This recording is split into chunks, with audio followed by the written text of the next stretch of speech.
हे मनुष्य, मुझे आज़ाद कर दो, बदले में मैं तुम्हें ऐसा रहस्य बताऊंगी जो तुम्हारी किस्मत बदल देगा। जल्दी यहाँ से जाओ, तांत्रिक लौट आया तो तुम्हें मार देगा। तुझे मेरे प्राणों का रहस्य किसने बताया? अचानक पिंजरा टूट गया और मैना एक सुंदर राजकुमारी में बदल गई। तभी एक प्रकाश फैला और वही सुनहरी मछली एक परी के रूप में प्रकट हुई। सोनापुर गांव में वीरन नाम का एक गरीब नाविक अपनी बूढ़ी माँ और अपनी जवान बहन गौरी के साथ रहता था। वीरन रोज नदी में जाल डालकर मछलियां पकड़ता और उसी से घर चलता था।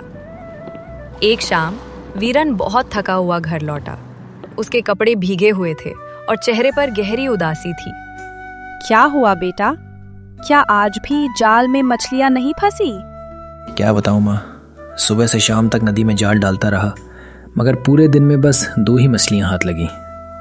उसने अपनी माँ के हाथ में 2 छोटी मछलियां रख दी। बेटा, इन 2 मछलियों से घर कैसे चलेगा? अनाज भी चाहिए, लकड़ी भी चाहिए, और गौरी भी अब बड़ी हो गई है, उसकी शादी की चिंता भी है। वीरन चुप हो गया। उसकी आंखों में निराशा भर आई।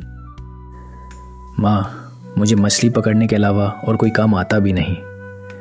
मैं जाने क्यों पिछले कुछ महीनों से किस्मत ही रूठ गई है। बाकी मछुआरों के जाल भरे रहते हैं, मगर मेरा जाल हमेशा खाली लौटता है। भैया, आप दूसरे घाट पर मछली पकड़ने क्यों नहीं जाते? मैंने सुना है जंगल के भीतर वाले सरोवर में बहुत मछलियां मिलती हैं। हाँ गौरी, शायद तुम ठीक कह रही हो। कल मैं उसी जंगल वाले सरोवर में जाऊंगा। हाँ बेटा, शायद भगवान वहीं से हमारी गरीबी दूर कर दें। अगली सुबह वीरन अपना जाल लेकर जंगल की ओर निकल पड़ा। वो अभी जंगल के रास्ते तक पहुंचा ही था कि सामने से एक दूसरा मछुआरा आता दिखाई दिया। अरे वीरन, कहाँ चले जा रहे हो जाल उठाकर? लगता है जंगल वाले सरोवर में किस्मत आजमाने जा रहे हो। हाँ, सोच रहा हूँ शायद वहाँ कुछ अच्छा मिल जाए। अरे भाई, जब किस्मत खराब हो ना तो नदी क्या समंदर भी खाली रहता है। तेरे भाग्य में शायद मछली लिखी ही नहीं। वो हंसता हुआ आगे निकल गया।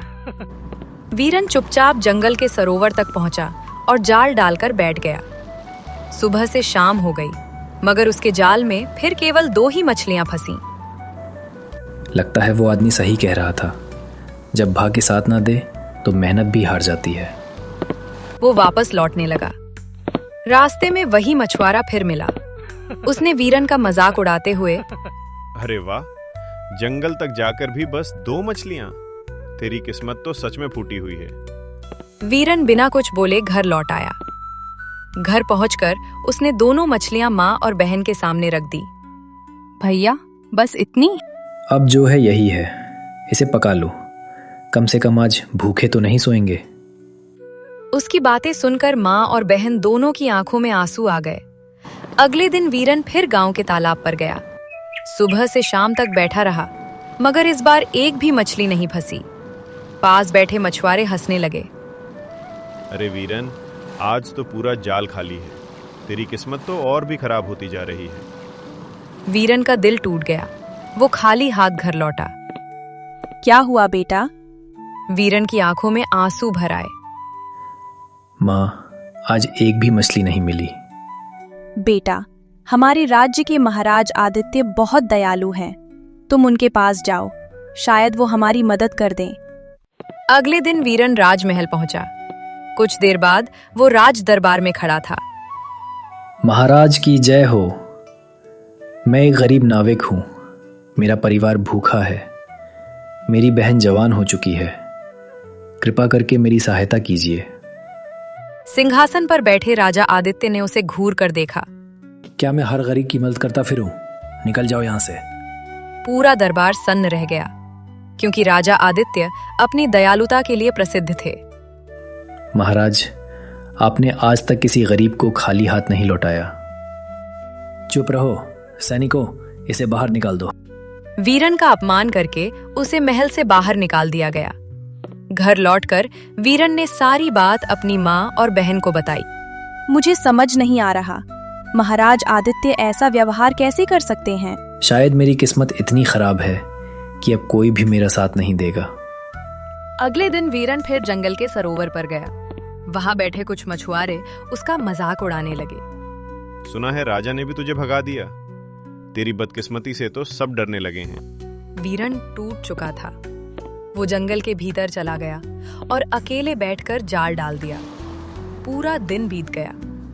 अचानक शाम को उसका जाल बहुत भारी हो गया। वीरन ने जल्दी से जाल खींचा। उसमें एक चमचमाती सुनहरी मछली फंसी थी। अरे, ये कैसी मछली है? हे मनुष्य, मुझे आजाद कर दो। बदले में मैं तुम्हें ऐसा रहस्य बताऊंगी जो तुम्हारी किस्मत बदल देगा। तुम बोल कैसे रही हो? क्या तुम कोई दुष्ट आत्मा हो? नहीं, मैं एक जादुई मछली हूँ। अगर तुम मुझे छोड़ दोगे तो तुम्हारा भाग्य बदल जाएगा। अगर मैं तुम्हें छोड़ दूंगा तो मेरा परिवार भूखा रह जाएगा। मुझ पर विश्वास करो। मुझे आजाद करने के बाद दोबारा जाल डालना, तुम्हें भोजन मिल जाएगा। वीरन ने दया करके मछली को पानी में छोड़ दिया। कुछ देर बाद मछली फिर बाहर आई। जंगल की गहराई में एक प्राचीन खंडहर है। वहाँ एक तांत्रिक ने एक बोलने वाली मैना को कैद कर रखा है। अगर तुम उस मैना को आजाद कर दोगे तो तुम्हारा भाग्य बदल जाएगा। इतना कहकर मछली गायब हो गई। वीरन ने फिर जाल डाला और इस बार 2 बड़ी मछलियां फंस गईं। वो उन्हें लेकर घर लौटा और सारी बात माँ को बताई। अगले दिन वीरन जंगल की गहराई में निकल पड़ा। बहुत दूर जाने के बाद उसे रास्ते में एक साधु मिला। बेटा, उस खंडहर में मत जाओ। वहां रहने वाला तांत्रिक बहुत खतरनाक है। गरीबी से बड़ा खतरा कोई नहीं होता महाराज। अगर मैं कोशिश नहीं करूंगा तो मेरा परिवार भूखा मर जाएगा। ठीक है, दोपहर के समय तांत्रिक खंडहर से बाहर जाता है। उसी समय अंदर जाना और मैना जो कहे वही करना। वीरन आगे बढ़ा और आखिरकार उसे पुराना खंडहर दिखाई दिया। खंडहर के भीतर सचमुच एक पिंजरे में मैना कैद थी।